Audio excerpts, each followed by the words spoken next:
Good afternoon, everybody. Happy Friday. It is January 19th. Going to get started with a before market close market update video and ticker requests. If anybody does have any requests, just let me know inside of the community. But interesting day today. Lots of volatility. We have the S&P 500 hitting a new all-time high. And we had a pretty brutal sell-off on crypto there to begin the morning, but nice recovery, V-shaped recovery. Basically regained everything that we lost, and Bitcoin still continues to find support around that 40,000 area. Again, I'm not going to be surprised though if we do drop to around that 35 to 33k area on Bitcoin before we continue the bull market here. And like I say, I think that we are approaching the end of this bull market. I think we got another 3 to 6 months or so before we see the end of the bull market. But I mentioned in the PAL Group private community today, went over the mutual funds. So I just transferred some more of my mutual funds from aggressive to money market back to 95% money market. So again, every week, every couple of weeks, I transfer, because I contribute to it weekly. Every couple of weeks or so, I transfer that money from the aggressive mutual funds over to my money market fund, which is basically just a cash equivalent, right? So each week or two, once I get more money added to it, I just continue to move it over. Once I get, closer to 10% in the aggressive, then I move 5% of it into money market. So I just continue to do that. And that's my retirement account, my RSP. And I clarified a little bit. I said, for more details, I have a personal RSP as well. And I also have RSPs for mutual funds, which I've had since I was about 19 years old. So I've made a ton of gains off the mutual funds over the last 5 years or so. Now I'm in capital preservation mode. I will be waiting for a massive stock market correction before deploying that capital back into the market aggressively. So I have RSPs as well, with self-directed RSPs where I just have, stocks and, things like that within my RSP. And I just can't wait for the day where we can, there is a Bitcoin ETF where you can add that to a TFSA or an RSP in a registered account.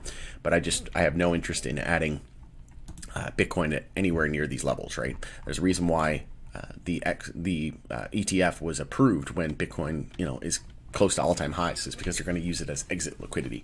And I mentioned to Steve over here in the crypto channel, I said my wish is that we get XRP in an ETF and I can add that to my TFSA. If that happens by next year, I'll use all of my contribution room for 2025 for my TFSA just on the XRP ETF.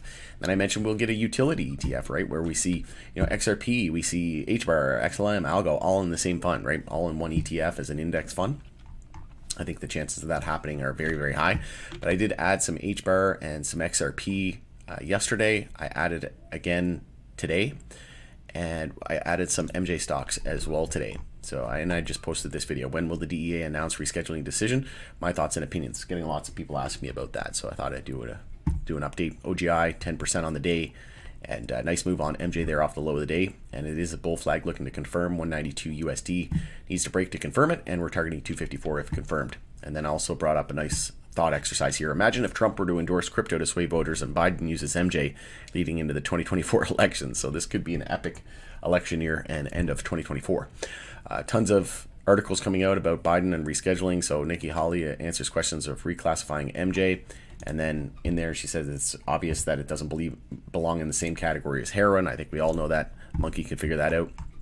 And then also Biden stands to gain double-digit political support if MJ is rescheduled. So again, adding more the likelihood of him, endorsing MJ while Trump is starting to endorse crypto, right? Because Ramaswamy dropped out and endorsed Trump, and he was very pro-crypto.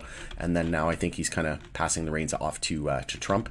And there was some news with regards to his ETFs as well. So it looks like he's doing a 180 there in terms of his stance on it. But I also did add AYR, SNDL, and MSOS to my TFSA today. So my TFSA is officially maxed. And I said I'll continue to add on any dips, but next time it'll be going into my RRSP, right, my retirement account. So maxed out my 7,000. If anybody else on the stream has maxed out your contribution room for 2024, let me know, and let me know where you bought. All right, so taking a look at the crypto space at the moment, it was 15-minute bull flags that confirmed, 15-minute uptrends pretty much across the sector at the moment. And looks like something going on here with my trading view. Not sure why I had everything already set up. Hopefully it doesn't do that for every, of course it will. Some of them stayed. Sometimes it does that. I don't know why. Maybe if I have too many tabs open or something like that, it kind of loses them. Let me go through here. We'll bring everything up real quick. The S&P 500. Bring up Tesla and some individual names today. Tesla continues to get destroyed. There we go. All right, let's get down to business. So Bitcoin was a daily bear flag and downtrend that confirmed. So we had our high, low, lower high. Anything under 44,243 was just a weak daily bounce and a daily bear flag potential.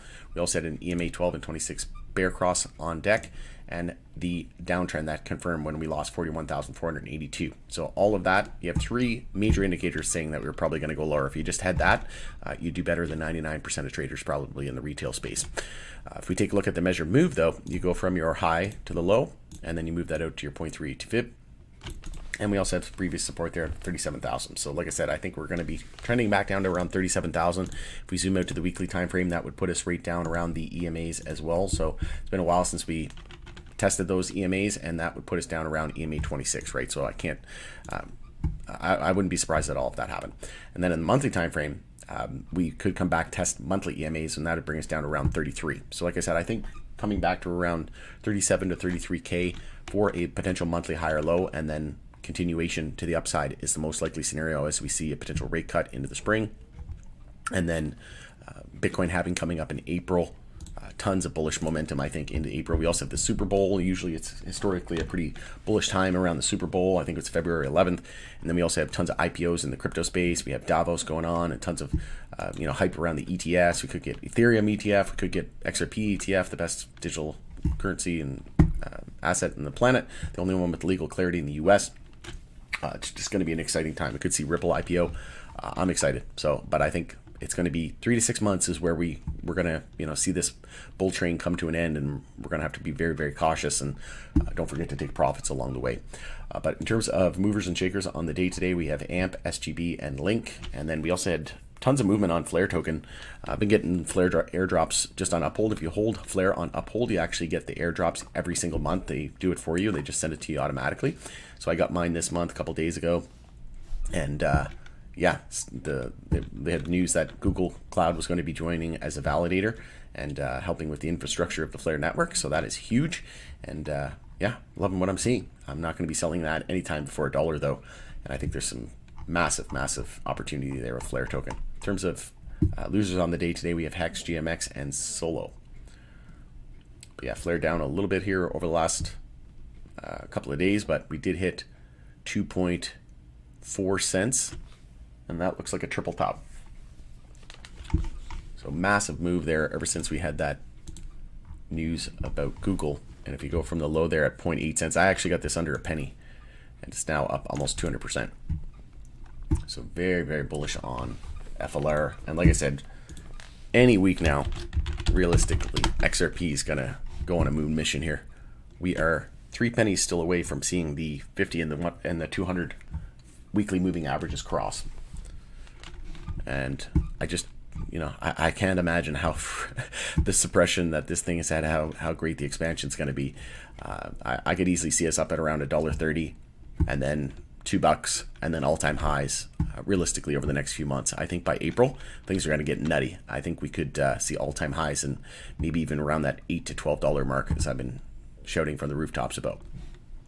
But it's looking really, really good here. And we could see an EMA 12 and 26 bull cross here on Flare token as well. So it's looking like Flares could see a lot more upside from here. All right, taking a look at the S&P 500. So we have the high of the day at 482.72. That is a new record for SPY. But if you want to get the most accurate data, you go to SPX because it doesn't factor in dividends. So if you go to SPX, monthly time frame, the all-time high was 481.8.62. We have 4.842.07. So that is now a new all-time high.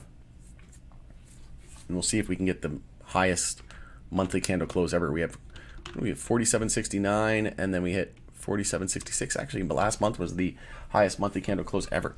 So that was kind of indicative and a little bit of a clue that we could see another higher high this month, breaking through that resistance like butter.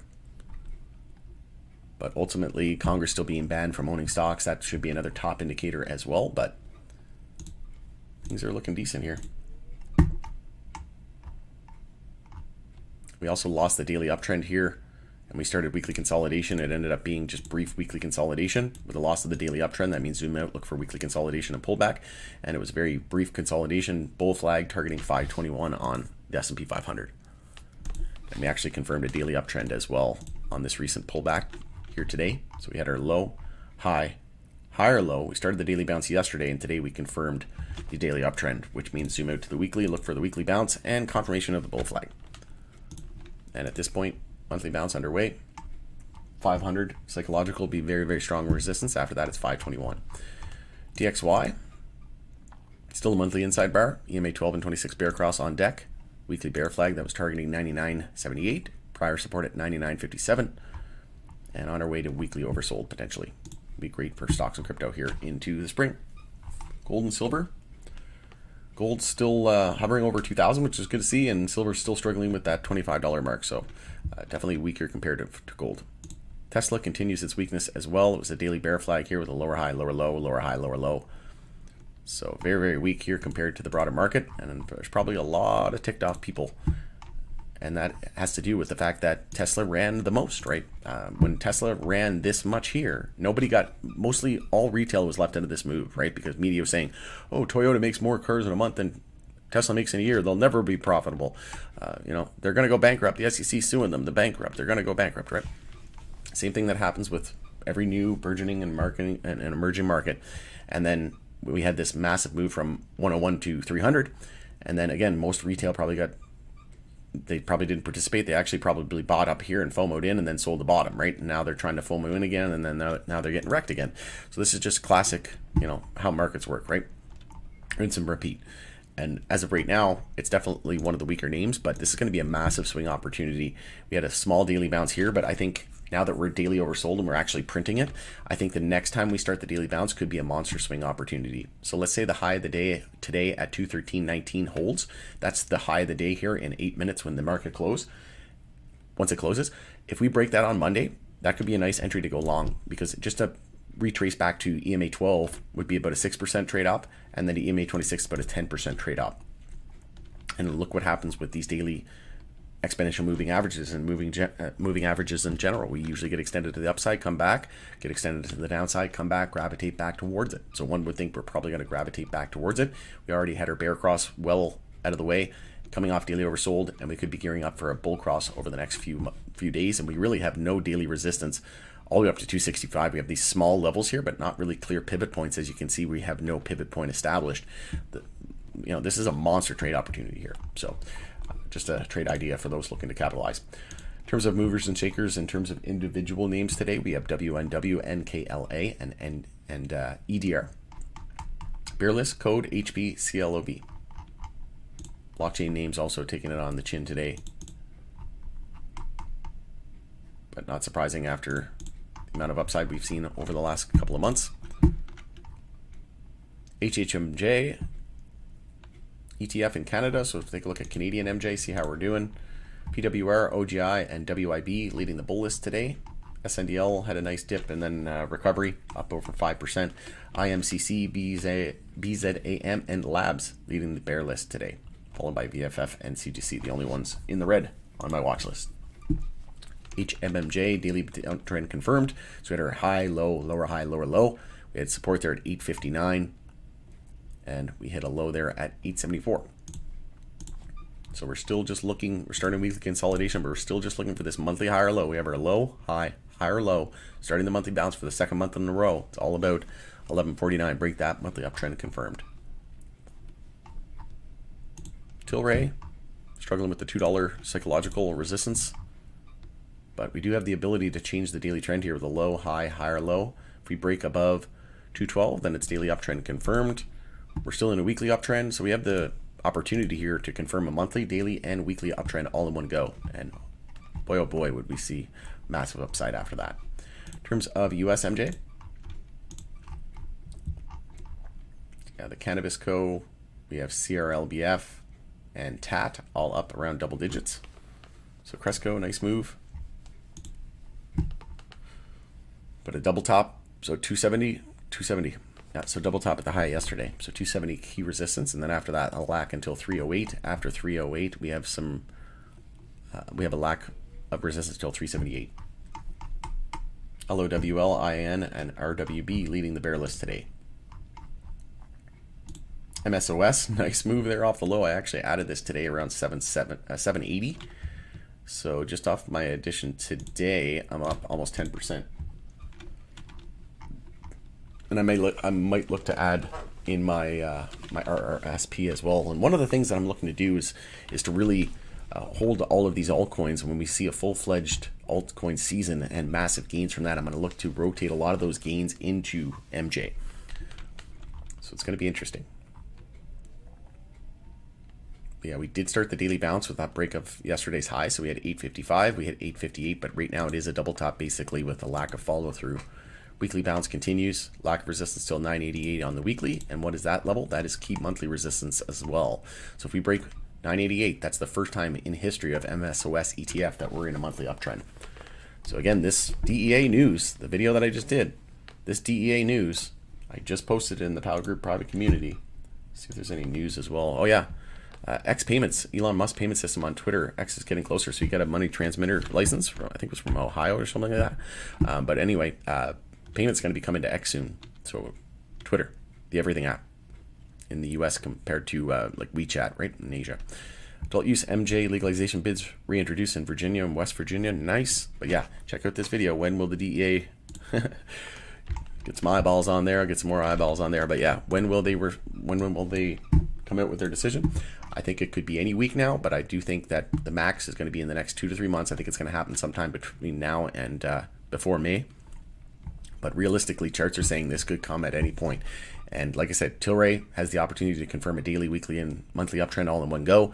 MSOS could really confirm a monthly uptrend any day now, any week now. We get this headline, it's going to be off to the races at that point, right? So hopefully this video and update was helpful. I was looking forward to the market update today. Always do look forward to these updates. This is something I do on my own time anyway.